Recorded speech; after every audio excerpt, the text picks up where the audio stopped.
नमस्ते सबैलाई राधे राधे। कस्तो हुनुहुन्छ सबैजनालाई कुशलताको कामना गर्दछु।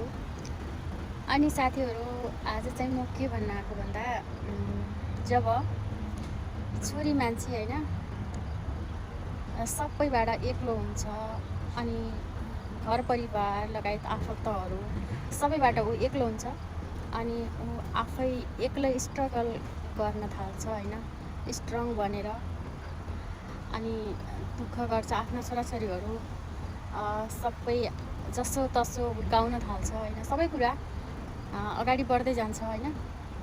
अनि त्यसपछि पहिला हाम्रो समाजमा के गरिन्छ त भन्दा त्यो छोरी मान्छेको चरित्र हत्या, सुरुमा उसको चरित्र हत्या गरिन्छ के। हामी यस्तो समाजमा छौँ कि जहाँ छोरी मान्छेलाई इज्जत होइन, छोरी मान्छेको चरित्र हत्या मात्रै गरिन्छ।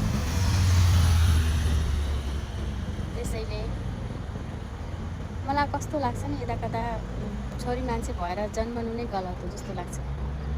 हरेक पल पलमा हरेक पाइला पाइलामा छोरी मान्छेको मात्रै दोष देखाउँछ त्यो समाजमा हैन।